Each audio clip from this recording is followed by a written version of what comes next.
Hello, it's Stephen Cooley with Stephen Cooley Real Estate, and welcome to today's show. Oftentimes on the show, we answer questions that you guys have sent in that you're wanting to know the answers to. If you've got questions that you'd like for me to answer, please find me on Instagram at Stephen Cooley. You can ask those questions and we will answer all questions back. If we put your question on the show and answer it, we'll give you a $50 Amazon gift card. So keep sending your questions in. Thanks for these questions, and here we go with the answers to them. First question: what is forbearance?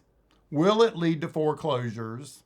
And will it affect the real estate market and real estate values? And actually, that's three questions. So let me answer all three of them separately and then tie them all together. Forbearance is when COVID hit and the government got involved and asked mortgage companies, typically your bank and mortgage companies, to allow homeowners who have mortgages on their homes to skip payments so they wouldn't lose their house and they could stay in their home. If you remember, something very similar happened with leases for people who rent. That is forbearance. Will it lead to foreclosures? So what happens is forbearance is now over and people have to catch back up those payments. Some of those payments also include some late fees and some forbearance fees. And so some homeowners will decide to sell their homes and pay off the current mortgage and the back payments instead of catching those payments up. And the second part of that question is, will it lead to foreclosures? And the answer is no. Foreclosures are very popular, for lack of a better word, when you owe more than your home's worth. And the only way to get out from under your home is to give it back to the bank. But with all the incredible appreciation in some areas, over 25% home increased value in 1 year, their home is still worth more than they owe. So they will not go into foreclosure. They'll just sell their homes and make money and pay off all debt. And will it affect the real estate values? And the answer to that is no, it will not.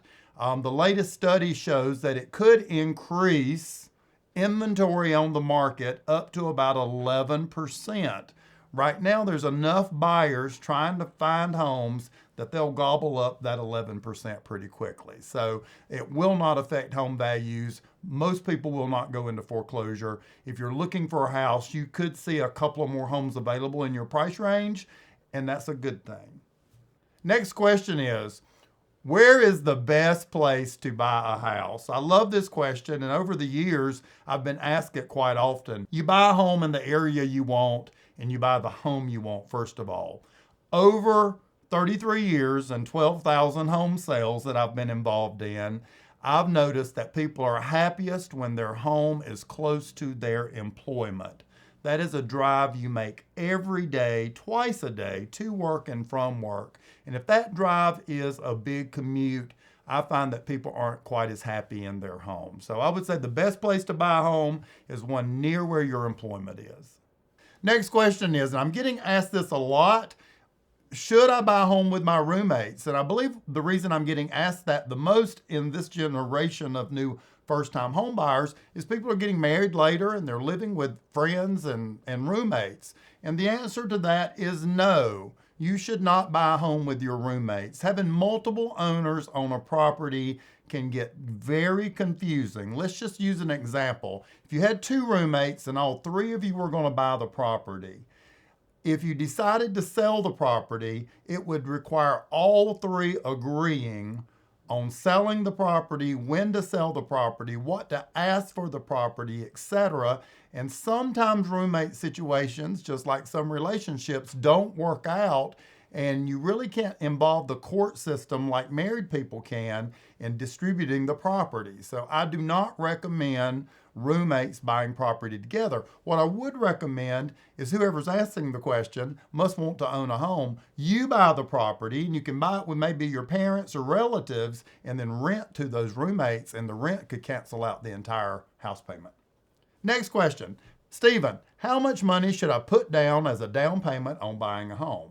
Great question. Certainly answer that question daily for folks. And it really depends on your finances and how much money you have to put down. There's loans out there where you can put little to no money down My recommendation right now, while interest rates are so low, I just checked this morning and they were like 2.75, is put down as little as possible and use that money to pay off all other debt, use that money to build a savings plan for a rainy day, and use that extra money to invest because you're borrowing money so cheaply right now through a mortgage. Next question, can I buy a home and rent it out?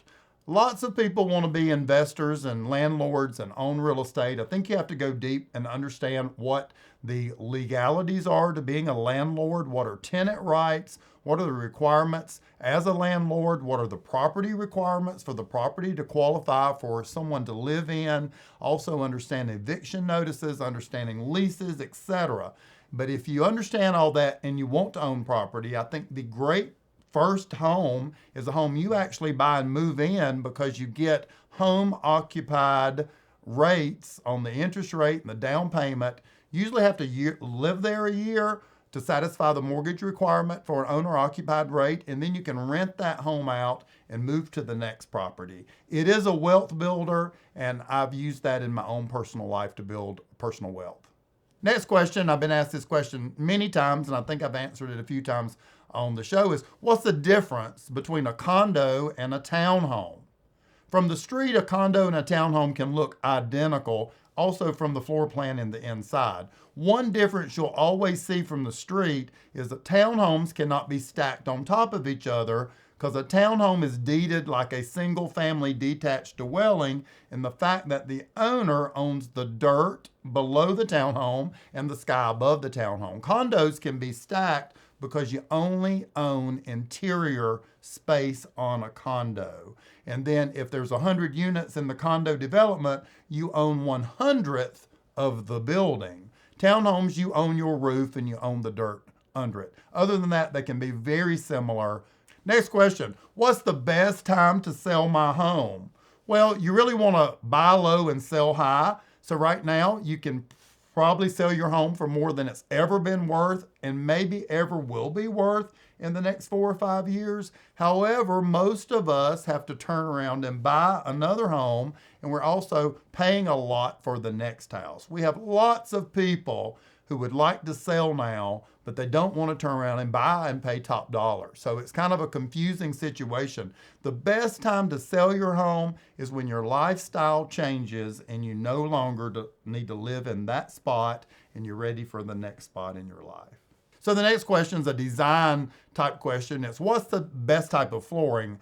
I assume the person asking this is maybe building a home or remodeling a property where they're replacing all the flooring. That's a personal preference decision. I'll tell you what I like best and I think works best on resale is a wood type flooring or simulated wood type flooring in the main areas of the home, including the living room, the dining room, the breakfast room, the kitchen, hallways. I really like ceramic tiles in bathrooms. I think it cleans better and it holds up better if those floors get wet.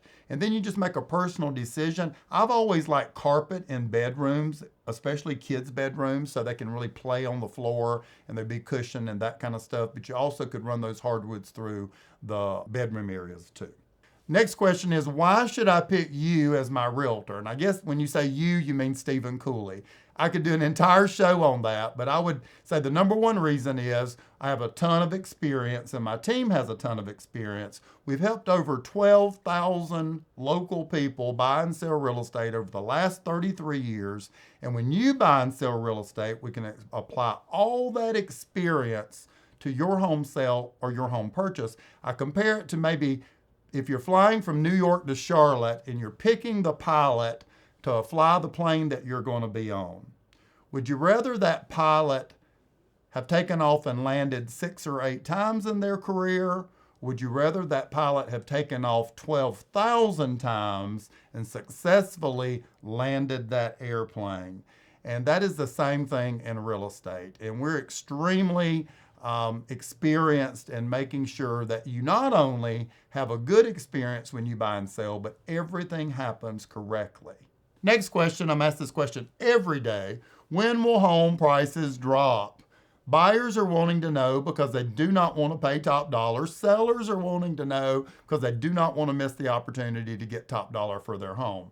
The answer to that question is home prices are not going to drop anytime soon.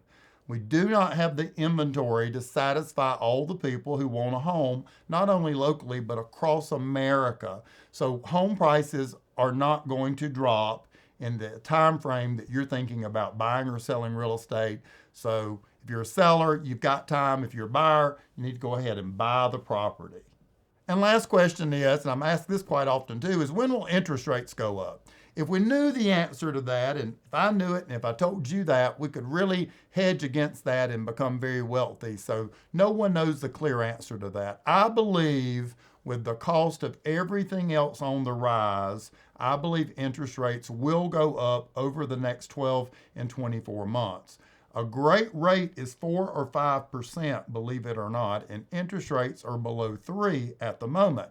And so don't be afraid of interest rates going up. However, a 5% rate will cost you double in owning the home per month than the current interest rate. So if you're thinking about buying, interest rates are more important if you're getting a home loan than the price you pay for a house. So just keep that in mind when you're making a decision to not only lock in a rate, refinance, or if you're waiting on interest rates to shift to buy a home. Hopefully answering these questions maybe answered some questions that you personally had. We've also answered these online to the people who asked them. Again, if you've got questions, please reach out to me on Instagram at Stephen Cooley. Give me a message. I'll answer the question. And again, if we put it on the TV show, you get a $50 gift card to Amazon. Have a great day.